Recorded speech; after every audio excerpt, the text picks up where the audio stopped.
Hey guys, we're just starting week 2 of my 30 Days to Shred series, and tonight is HIIT session number 1 for week 2.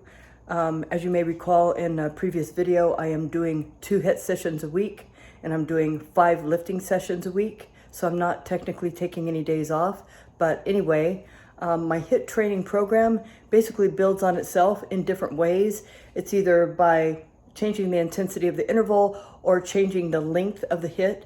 And tonight what we're gonna do is we're gonna do 30 seconds hard, 30 seconds rest times 11. Last week we did 30 seconds hard, 30 seconds rest times 10. And as many of you know, I do my HIIT training on a spin cycle. And this is it here. And I've actually had this thing for probably over a decade, and it's served me very, very well. So there's a few things that are important to know about doing HIIT. First of all, if you're a beginner, don't start with the 10 minutes, start with the 5 minutes. So you would do like 30 seconds hard, 30 seconds easy times 5. If you're doing it right, it's going to be very, very difficult to even get through that. The better you get, the easier it is to get through the longer sessions. I was first introduced to HIIT training when I was studying Kung Fu, and what we were doing was a program called Tabata.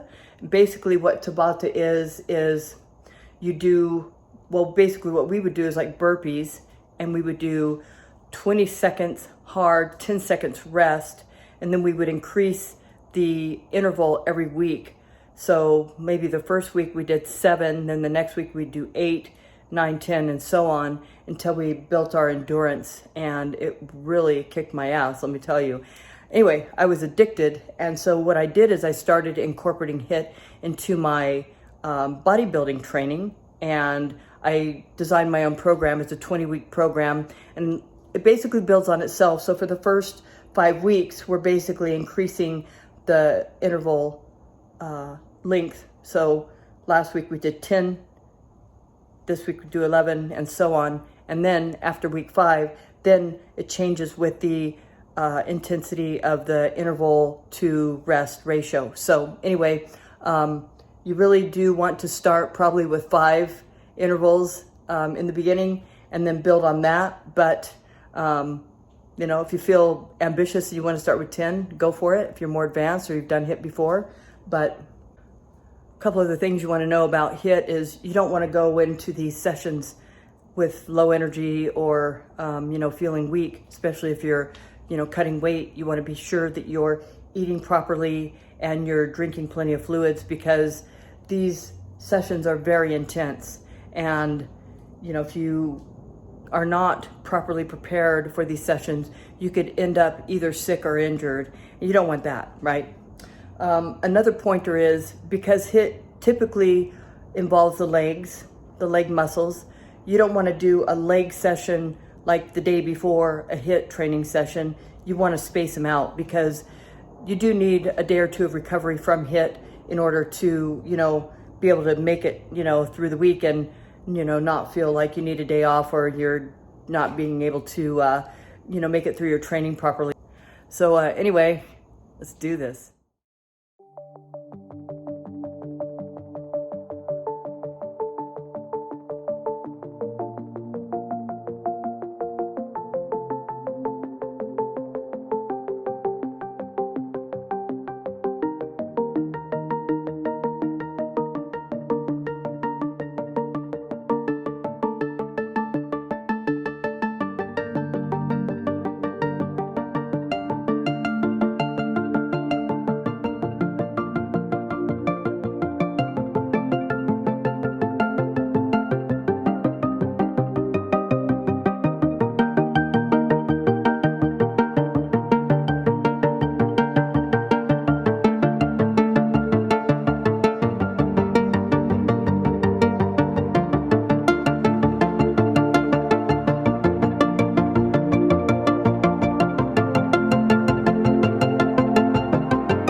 All right, guys, that is HIIT week 2. I did 30 seconds hard interval. You go all out. It's not aerobic, it's anaerobic. You shouldn't be able to hardly breathe. You will have to adjust the intensity of your interval over that 30-second time period. The reason it looks like I might not be pedaling really hard is because with this knob right here, I can adjust the intensity, the tension on the wheel. And so what I do is I start out with more high intensity, and then as the interval goes, I will loosen it just so I can get through it. And again, when you're doing HIIT, you're typically using leg muscles. I have known people to do HIIT on a row machine. You're still using your legs, but you're also using a great deal of upper body. I wouldn't say that was the best way of doing HIIT. You want to use the larger muscle groups, like legs, to do HIIT because those are the muscles you're conditioning with the high intensity anaerobic training. And those are the muscle fibers that are metabolic. You're going to get the most metabolic effect from your training because you're training those muscles, right? I'm not training my biceps, not training my traps. I'm training my legs, my quadriceps, my hamstrings, my calves, and you get the best results when you do that. But if you want to do like a seated row, like a rowing machine, you can. Typically, I can't eat for about an hour after these sessions, just simply because it's so intense. But you do need to eat about an hour later for sure, because you're using up so much glycogen that you need to use that window of opportunity, which is in the first hour to hour and a half after your session, to replenish those muscle cells. So I wouldn't typically recommend doing a meal before HIIT, not right before anyway, but you can do like a BCAA or something like that to help, with the fuel aspect of the training. But anyway, so hey guys, that's HIIT session week 2, 30 seconds hard, 30 seconds easy, times 11. And I'll do my next HIIT training session on Thursday. I'm not gonna videotape it. I mean, it's pretty much the same as you've seen today. But hey, if you haven't subscribed to my newsletter, please do so. You definitely don't wanna miss this 30 Days to Shred series. It's gonna be a lot of HIIT training. I'm gonna be posting it in my newsletter as well. You're gonna get information in the newsletter you're not gonna get in these videos. That's really gonna help fine tune your training and your results. So hey guys, I'm Victoria Munoz signing out. See you next time. Peace.